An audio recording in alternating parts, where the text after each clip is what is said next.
The elevator hums like a heartbeat swallowed by steel. No numbers, no buttons, just a faint vibration counting down to somewhere below reason.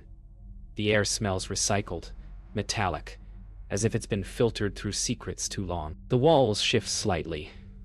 Or maybe it's the eyes, adapting to the sterile glow that replaces sunlight.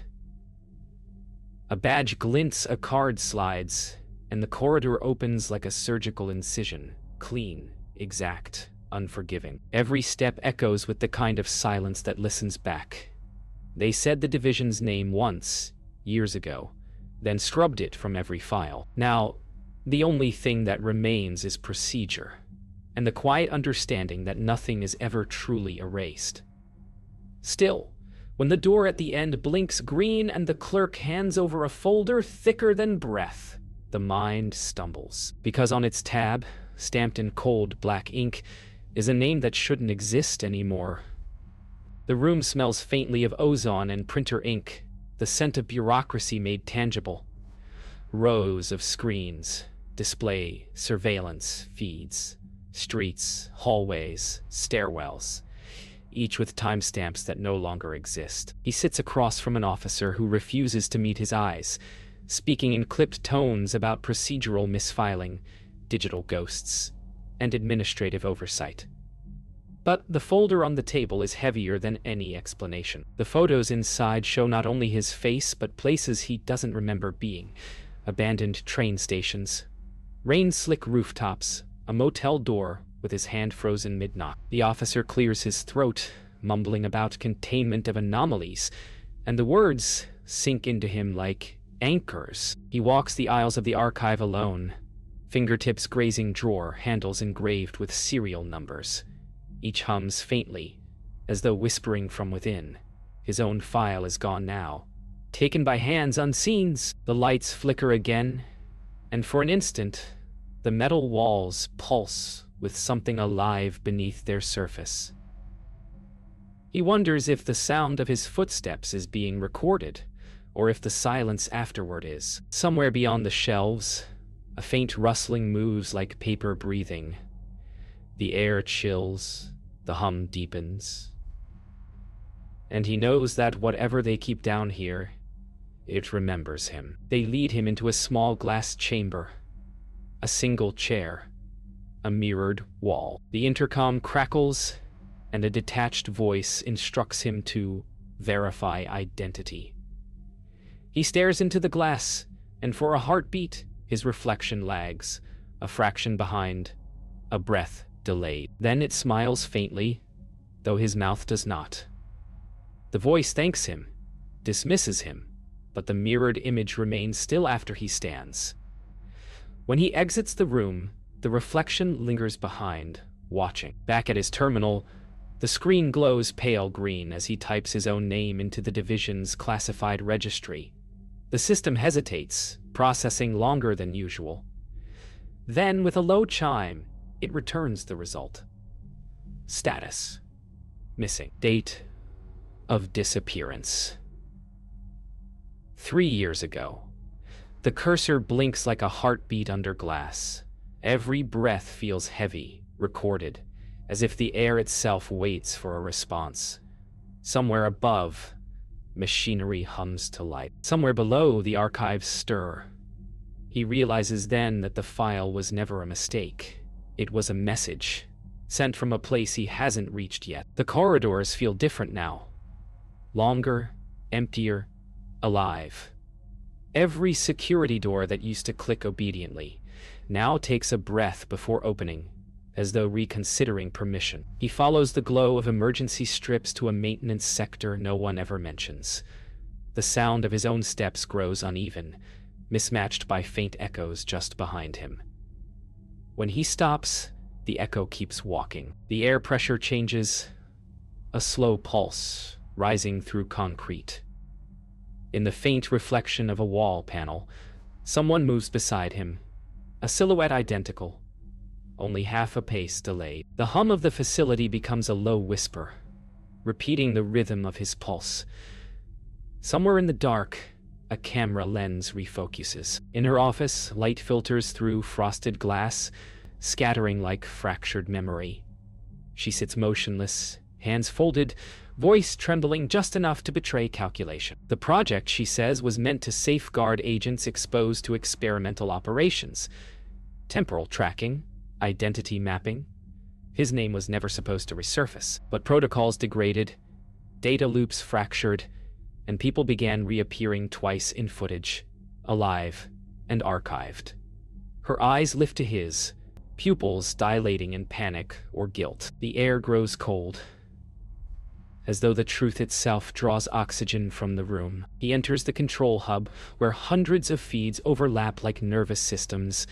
Every camera shows motion except one. A static frame looping endlessly, depicting him entering the vault hours ago. He was never there that long. Fingers fly across the console, timestamps flicker, files overwrite themselves, footage stutters and bleeds light. Then a sudden still. His own face on the screen turns toward the lens and mouths something silent. The power hum drops an octave, and somewhere, the recorded version of him smiles. An alarm fractures the silence. No blaring sirens, just a low, bone-deep tone that vibrates through concrete. Lights dim to crimson. Down the hall, steel shutters slam shut in sequence. He runs toward the containment sector, where white vapor hisses from ruptured vents. Through the mist, shadows shift. Some human, others only approximations. The division's protocols unfold like choreography. Armed teams, clipped commands, everything designed to suppress curiosity. Yet when he peers through the fog, one shape turns toward him, his own outline, half-formed, waiting. When silence returns, he finds himself back in the records chamber, though he doesn't remember walking there. The drawers now hum in sync with his heartbeat. One stands open, unsealed. Inside, another folder, newer. Cleaner, labeled with the same name, but a different photograph. His. Only the eyes look older, detached, aware. The file's timestamp reads tomorrow. Behind him, something moves. The faint whisper of papers shifting without touch. He closes the folder, but the hum continues, rising into a soft mechanical heartbeat that seems to say, "You're still being written." Sleep becomes irrelevant in the division. Time folds in the fluorescent quiet. He connects the recovered drive to his terminal and watches as encrypted sequences bloom into images. Grainy, clips of stairwells, parking decks, his own shadow moving where he never stood. Each file carries metadata stamped with impossible dates, months apart, seconds apart. When he slows the playback, his reflection in the monitor looks up before he does. The cursor jerks without touch, opening a hidden directory marked Footage Origin. Inside, a still frame freezes him mid-stride, but the background shows an older version of the facility, decayed, rusted, abandoned. The screen flickers once, then shows him watching himself. He follows the trail to the division's sub-level storage. Rows of drives in transparent cylinders, humming with stored memory. Each bears a serial code, each pulse like a heartbeat trapped in silicon. As he walks, some cylinders flicker, projecting faint holograms of people walking in loops, unaware of being archived. His own hologram appears beside them, slightly delayed, glitching at the edges. The air tastes like burnt dust and electricity. Somewhere deeper, a door opens on its own, and the hum aligns with the rhythm of his breath, as though the machines are imitating life. When he reaches the observation deck, someone is already there. On the other side of the reinforced glass stands a man identical to him. Same posture, same scar beneath the eye. Except the other wears an older uniform, one the division retired years ago. The glass fogs between them as if exhaling. The twin lifts a hand and mouths a word that the soundproof barrier won't carry. For a moment, they move in sync. Then, the reflection smiles first. The lights flicker. When they steady, the glass shows only his own pale face and the echo of movement behind it. She meets him in a surveillance blind spot, a break room where the lights hum unevenly. Her tone is clinical, but her hands tremble. She confesses that the division's experiment was meant to store consciousness backups for field agents, tethering identity across operations. But something fractured during his transfer. Both copies remained active. One was archived, one returned. Now, the system can't distinguish which is authentic. You might both be real, she says softly, or neither of you. The vending machine beside them clicks to life, dispensing nothing. He returns to his terminal, the drive still warm in his palm. The upload begins automatically, no prompt, no password. Progress bars crawl upward, reflected in his eyes like rising tides. Lines of code unravel, his identity in real time, each command rewriting what the system remembers. A notification blinks. Verification required. Primary subject detected. The screen splits into two feeds, both showing him in identical posture, identical breath. One feed fades to static. The other continues moving. The system confirms completion. He's not sure which one the machine kept. Whirr. The intercom crackles to life with a voice stripped of emotion. Containment compromised. Evacuation protocol initiated. The phrase loops, each repetition less human, more automated. The corridors are alive with motion. Agents sprinting past, faces pale beneath pulsing red lights. Yet every monitor still shows him standing still somewhere else. He grabs his ID, but the scanner rejects it. His clearance has been revoked or reassigned. Through the din of alarms, he hears his own voice from a distant speaker, whispering coordinates he's never heard before. The message sounds rehearsed, like something left behind for himself. When he reaches the command deck, it's deserted. Monitors still humming, chairs spinning gently as if just vacated. The main console shows lines of corrupted text repeating his name. He brushes aside a fallen headset, listening. Faint voices whisper through the static overlapping. A dozen versions of his own tone, each reciting fragments of memory. The window beyond the deck reveals the city above. Dark, unmoving, as though time itself has paused. Then the power cuts, and all that remains is the rhythmic glow of backup lights pulsing like a dying heartbeat. Her voice filters through an abandoned intercom, faint, glitching. She tells him the division has been wiped from federal records, every trace deleted in a recursive purge. If you're hearing this, she says, you're the last residual data point. Don't try to leave. The upper levels no longer exist. The transmission crackles with static and the sound of water dripping somewhere close. The thought hits him like a delayed explosion. The building isn't collapsing, it's erasing. Walls shift imperceptibly, stairways loop back, and corridors fold like paper into nothing. The vault groans like a leviathan beneath strain. Metal drawers twist, groaning open one by one, releasing paper storms into the air. Files scatter, names, photos, histories, fluttering like burned moths. He moves through it slowly, each step muffled by drifting sheets of classified lives. When he reaches his own file, it lies open, pages blank. Behind him, the hum deepens until it becomes silence. The lights dim, then reverse, casting inverted shadows, white on black. The building exhales, and dust falls like rain. He stumbles through the flickering remnants of the division's corridors, each one folding into the next, like reflections in a cracked mirror. Then, suddenly, a door, one he's never seen before, stands at the end of the hall, unmarked, untouched by the decay. The hum of the collapsing facility fades behind him as he reaches for the handle. The metal is warm, pulsing faintly like a living heartbeat.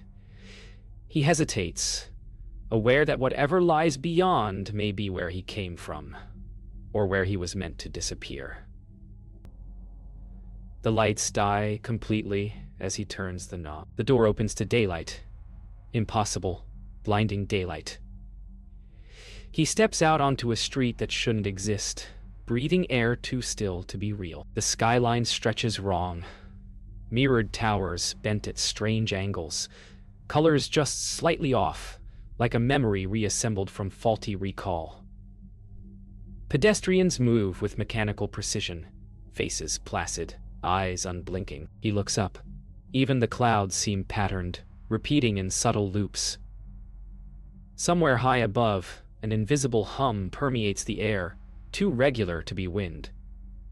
He realizes the world is running, not living. The division hadn't hidden underground. They had hidden reality itself. He enters a corner cafe, its bell chiming exactly twice each time the door swings. The smell of burnt coffee lingers, repeating like a track stuck mid-loop. The barista greets him with the same words. The same smile, again and again, each repetition perfectly timed. On the television above the counter, surveillance footage plays, not of news, but of him entering the cafe endlessly. He tests it, steps outside, re-enters. The footage updates instantly.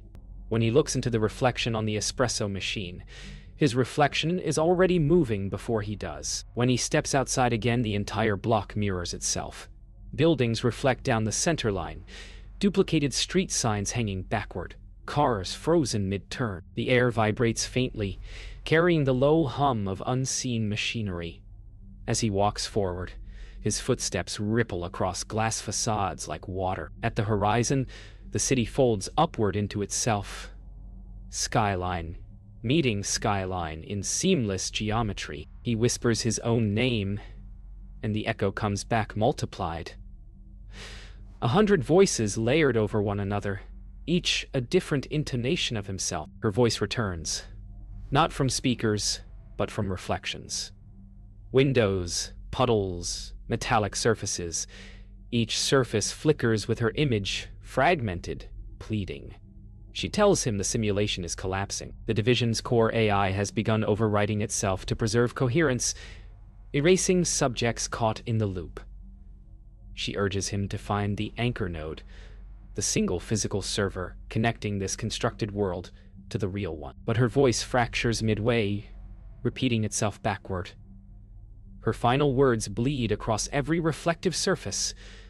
You were never retrieved. He follows the distortion's pull to the city's center, where an impossible structure rises, part skyscraper, part machine, veins of light pulsing through its core. At its base, a doorway hums faintly, its outline warping with each breath he takes.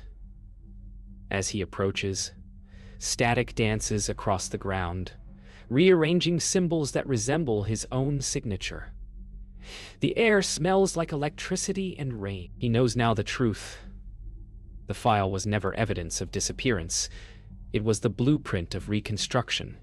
The door opens without touch, revealing a column of light descending forever, and a faint whisper welcomes him home. He steps into the column and is swallowed by brightness so dense it erases shadow.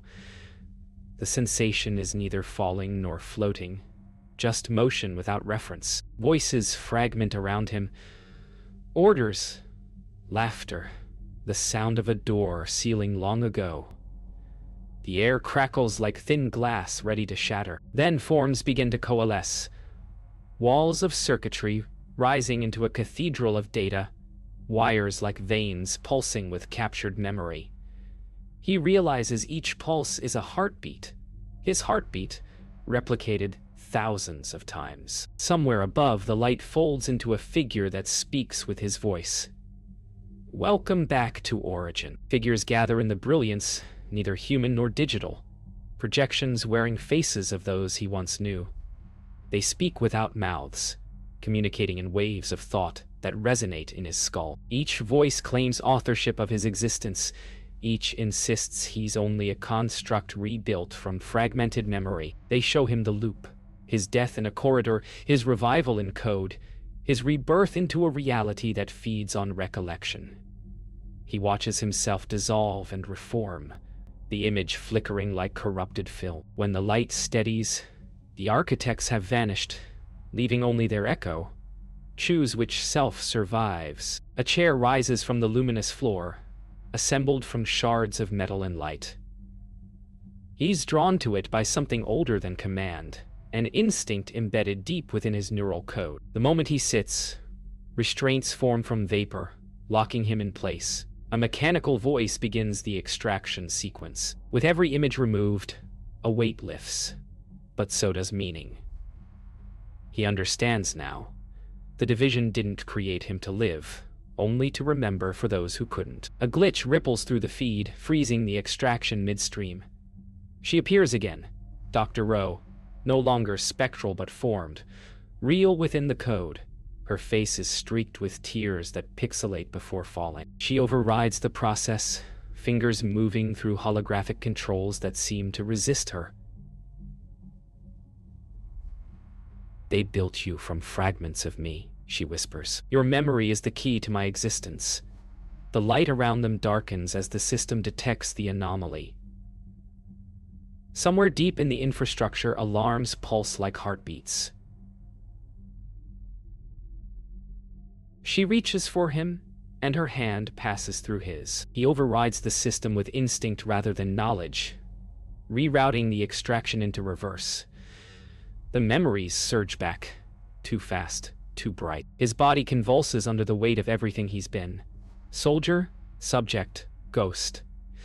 The chamber floods with fractured images. His first mission, his disappearance, the moment the file was stamped missing. When the light clears, he's standing where it all began.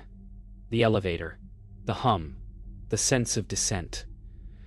Only now, the floor indicator glows upward instead of down. The voice in the speaker welcomes him by a different title, Director Ward. The elevator ascends in silence. The hum he once feared now feels like breath. The division's, or something beyond. Through the glass roof, light bleeds in, revealing the city not as simulation or reflection, but a hybrid of both. Real streets, stitched with ghosted architecture. The walls flicker between metal and mist. He feels every level pass through him rather than beneath him. When the doors open, the world waits, quiet, suspended, uncertain whether it exists without him. Somewhere in the distance, thunder murmurs like a system rebooting. He steps into a new division headquarters. Same insignia, sharper lines, cleaner silence. A receptionist greets him without recognition, handing over a clearance badge that already bears his name and signature. The lights hum at a familiar frequency. In the reflection of the polished floor, another version of him walks a half step behind, perfectly aligned until he blinks. He asks about Dr. Rowe. The answer comes rehearsed. No record of that name. The air smells of ozone and memory. Somewhere beyond the walls, archived machinery spins back to life. In the briefing chamber, 6 figures await. Faces hidden behind tinted visors, the same number as the architects he saw within the system. Their voices blend into a single calm tone. They speak of continuity, containment, and his new directive. Maintain operational secrecy. Prevent further breaches of memory architecture. He realizes they are not people but echoes. Recorded intelligences animated by stored cognition. When he accepts the directive, their visors brighten, revealing his own face on each. The chamber hums approval. Late that night, he sits alone at his terminal. The cursor blinks, patient. He opens a directory titled Active Subjects. Beneath hundreds of names lies a new file freshly added. Wardle Mission 1. Inside, photos, transcripts, surveillance images, all identical to those in the original folder. The system prompts for authorization, and without hesitation, he types his clearance code. The upload bar moves slowly, the data transferring into the endless archive. His reflection in the monitor smiles first, then vanishes. Morning comes, or something like it. The division's corridors stretch endless again, humming their neutral hymn. He walks past glass doors, all leading nowhere new. The world outside gleams perfect, clean, efficiently unreal. On his desk rests a sealed folder labeled Missing Internal. He doesn't open it. Instead, he looks up at the ceiling camera, meeting its gaze. Somewhere deep below, a system finalizes its cycle and stamps one last entry. Case closed. The lights flicker once, resetting to steady white, and the hum returns to silence.